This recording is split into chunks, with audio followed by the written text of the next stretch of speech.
여러분 안녕하십니까? 7월 22일 수요일 뉴스투데이입니다. 미 국방부 장관이 주한미군을 철수시키라고 명령한 적이 없다고 밝혔습니다. 방위비 더 내라고 우리나라를 몇 년째 압박해왔고 특히 재선이 급한 트럼프 대통령이 실적 쌓기용으로 주한미군 줄이기를 단행하는 거 아닌가 했는데요. 국방부 장관이 일단 선을 그은 겁니다. 다만 전 세계에 배치된 미군을 조정하는 건 계속 검토하고 있어 주한미군도 어떤 식으로든 영향을 받을 여지는 남았습니다. 워싱턴 여은교 특파원이 보도합니다. 에스퍼 국방장관은 주한미군 감축설과 관련한 질문에 나는 한반도에서 군대를 철수하라는 명령을 내린 적이 없다고 말했습니다. 일단 현재로선 주한미군 감축이나 철수와 관련해 결정된 게 없다는 뜻으로 해석됩니다. 다만 전 세계 미군 배치의 최적화를 위한 조정은 검토하겠다는 입장을 밝혔습니다. We will continue to look at the adjustments at every command we have and every theater to make sure we are optimizing our forces. 이에 따라 해외 주둔 미군을 전체적으로 조정하는 과정에서 주한미군의 운용이나 임무에도 영향을 미칠 가능성이 있다는 관측이 나오고 있습니다. 앞서 에스퍼 장관은 유럽을 포함한 전 세계 미군 병력에 대한 검토를 진행 중이고 현재까지 검토가 절반 정도 이뤄졌다고 밝힌 바 있습니다. 미 국방부는 이 같은 검토와 관련해 한미동맹의 대비 태세는 계속 유지될 것임을 강조했습니다. I'll just once again say we're always looking at our force posture, and the department's commitment to Korea committed to being prepared to fight tonight. 어제 열린 한미 국방장관 전화회담에선 주한미군 감축은 논의되지 않았고 과거에도 논의된 바 없다고 국방부가 밝혔습니다. 이런 가운데 워싱턴 포스트는 트럼프 대통령이 어딘가에서 미군 병력을 집으로 데려오고 싶어 한다는 제목의 기사를 실었습니다. 보도에 따르면 트럼프 대통령은 지난달 초 국방부 고위관리들과의 회의에서 11월 대선 전까지 아프간 주둔 미군을 큰 폭으로 줄이고 싶다고 말했습니다. 참석자들이 감축이 쉽지 않다고 얘기하자 이번엔 시리아에 있는 미군을 감축할 수 있겠냐고 물어봤다고 신문은 전했습니다. 에스퍼 장관은 주한미군 철수 명령을 내린 적이 없다고만 했을 뿐 감축설 자체를 단호하게 부인하진 않았습니다. 미 측이 이처럼 감축설에 다소 모호한 태도를 보이면서 논란은 당분간 계속될 것으로 보입니다. 워싱턴에서 MBC 뉴스 여홍규입니다. 국회 청와대까지 모두 세종시로 옮기자. 서울 집값 때문에 이른바 행정수도 이전론이 힘을 받고 있습니다. 먼저 여당 원내대표가 불을 붙였고 여권 유력 인사들이 줄줄이 찬성하고 나서서 이번엔 정말 옮기는 건지 어느 때보다 논의가 뜨겁습니다. 최경재 기자가 보도합니다. 더불어민주당 충청권 자치단체장들이 국회 세종의사당 건립을 지지한다는 공동선언문에 서명했습니다. 충청권 단체장들은 국가 균형 발전과 지방 분권에 대한 기대감을 보이며 되살아난 세종의사당 논의를 반겼습니다. 국회를 통째로 옮겨야 된다 하는 그런 말씀을 해주셔서 우리 시민들 모두가 굉장히 기뻐하고 있습니다. 김태년 원내대표는 17년 전 행정수도 이전의 위헌 결정이 났지만 당시 근거였던 관습법도 시대에 따라 변한다며 새로운 시각이 필요하다고 주장했습니다. 나아가 개헌이나 국민투표 없이도 법안을 고치면 행정수도를 완성할 수 있다며 여야와 시민단체가 참여하는 특별위원회를 만들자고 제안했습니다. 행정수도 완성에 대한 사회적 논의를 본격적으로 추진하기 위해 국회에 행정수도 완성 특위를 구성할 것을 정치권과 시민사회에 정식으로 제안합니다. 노무현 정부 행정자치부 장관으로 행정수도 이전 실무를 맡았던 김두관 의원은 법적 근거가 될 특별법 발의를 예고했습니다. 당권에 도전하는 이낙연 의원은 전면적인 행정수도 이전을 목표로 여야 간 협의가 필요하다고 밝혔고 김부겸 전 의원도 노무현 전 대통령이 시도했던 국토균형 발전 철학을 되살려보자며 힘을 실어줬습니다. 하지만 미래통합당은 수도권 집값 상승에 관심을 돌리기 위한 주제일 뿐이라며 의혹을 거두지 않았습니다.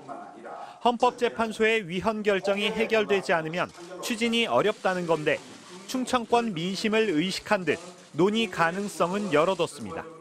행정수도 이전이 아닌 세종시 자체를 좀 더 발전시키기 위한 방안이라면 법이 허용할 하는 법인의 방안이라면 저희들은 논의할 생각이 있습니다.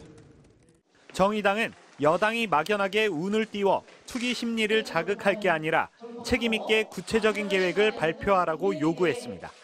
MBC 뉴스 최경재입니다. 수돗물에서 벌레가 발견됐다는 신고가 하루 수백 건씩 쏟아지고 있습니다.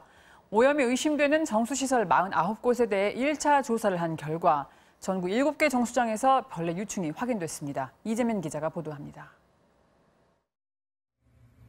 욕실 바닥에서 까만 벌레가 꿈틀거립니다. 서울의 한 사설 체육시설에서 발견된 겁니다. 까만 유충 같은 게 있어서 한 3-4번 봤어요, 2주 안에. 지난 9일 인천 수돗물에서 유충이 확인된 이후 서울, 부산과 울산 등에서도 비슷한 신고가 총 700건이 넘었습니다. 환경부가 인천 공촌 정수장처럼 수성분인 활성탄 여과지를 사용하는 정수장 49곳을 점검한 결과 7곳에서 벌레를 확인했습니다. 이미 깔따구 유충으로 확인된 인천 공촌 외에도 인천 부평과 경기 화성, 낙동강 유역 김해 양산, 울산 의령 정수장에서 벌레가 나왔습니다. 벌레가 발견된 곳은 대부분 수돗물 냄새를 잡는 활성탄 여과지 부분으로 다음 단계인 배수지나 저수조에선 나오지 않았습니다. 정수장 12곳은 창문이 부서져 있거나 수면이 밖에 드러나는 개방형 시설에서 방충망이 없어 벌레가 들어가거나 알을 낳을 수 있는 상태였습니다. 정수장 내 활성탄지에서 부화된 유충이 걸러지지 않고 정수장, 배수지를 거쳐 가정까지 공급된 것으로 서울시 정수시설 자체 점검에선 유충이 나오지 않아 신고 접수된 민원은 수돗물보다는 배수구 등 외부 요인으로 추정됐습니다. 배수구 트렌치에서 유충이 과거에도 있었다.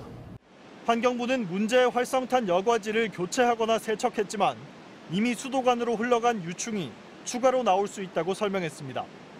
정부는 활성탄을 쓰지 않는 일반 정수장 400여 곳에 대한 조사를 이번 주 안에 마무리하고 결과와 함께 재발 방지 대책을 발표할 예정입니다.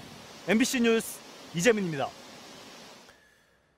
화재 감지기와 스프링클러 등이 작동했다는데도 불구하고 어이없는 참사로 이어진 경기도 용인 물류센터 화재는 어제 밤이 돼서야 진화 작업이 끝났습니다.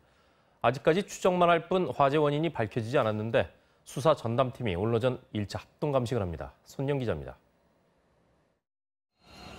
13명의 사상자를 낸 용인 물류센터 화재. 어제 아침 5층짜리 물류센터 지하 4층에서 시작된 불은 26시간 만인 어젯밤 10시 반쯤에서야 찬불 정리와 배연 작업까지 마무리됐습니다. 물류센터 안에 있던 69명 중 냉장 냉동 창고에서 일하던 5명이 숨진 채 발견됐고 1명도 위독한 상태입니다. 뻥소리 나면서 빨간 불길이 나오더라고요. 한 4번 정도 들은 것 같아요, 저는. 3-4분 간격으로. 전쟁 영화 보면 포탄 터지는 소리 같이 그런 식으로. 불이 난 물류센터는 지하 5층, 지상 4층 규모로 2018년 말에 준공됐는데 이마트 24와 오뚜기 물류서비스 관계자 등 250여 명이 근무하는 것으로 전해졌습니다. 내부 CCTV를 분석한 소방당국은 지하 4층 냉동탑차 옆 창고 안에서 폭발과 함께 불이 시작됐을 가능성이 큰 것으로 보고 있습니다. 냉동탑차 아니면 그 옆에 있는 기계 쪽에 이렇게 지금 추정을 하고 있는데 지금 정확한 원인은 화재 감식 중에 있습니다. 다만 화재 감지기와 스프링클러 등은 작동했다는 증언은 확인됐습니다. 관할서인 용인 동부경찰서장을 팀장으로 한 수사 전담팀을 꾸린 경찰은 오늘 오전 10시 반 국립과학수사연구원 및 소방관계기관 등과 함께 합동 감식을 통해 폭발 위치를 비롯한 정확한 화재 원인과 책임 소재 등을 규명할 방침입니다. MBC 뉴스 손영입니다.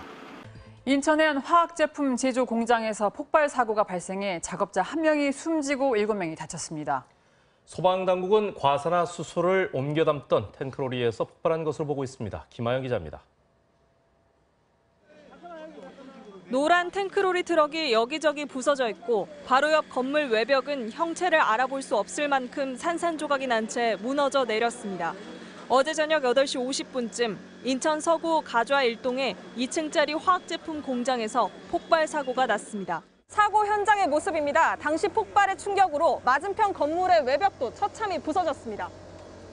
이 사고로 현장에서 작업 중이던 1명이 숨지고 7명이 병원으로 옮겨졌는데 이 중 45살 오모 씨 등 2명은 중상을 입었습니다. 특히 숨진 작업자는 출동 당시 실종 상태였지만 소방당국의 수색 결과 새벽 4시간쯤 시신 일부가 발견됐습니다. 불이 많이 왔어요. 불 안 나왔어요. 그냥 소리 왔어요. 신고를 접수한 소방당국은 곧바로 대응 1단계를 발령했습니다. 폭발로 인한 화재는 없었지만 인명 구조와 2차 폭발 방지를 위해 소방당국은 대응 1단계를 발령했고 소방대원과 경찰관 등 141명이 투입됐습니다. 소방당국은 당시 작업자들이 이동식 탱크로리 트럭에서 과산화수소 8톤을 옮기던 중 사고가 난 것으로 보고 있습니다. 이동 탱크 로리에서 과산화수소 8톤을 옮겨 담던 중 폭발한 걸로 추정되고 있습니다. 소방당국은 날이 밝는 대로 현장 감식을 통해 폭발 원인 등을 조사할 예정입니다. MBC 뉴스 김아영입니다.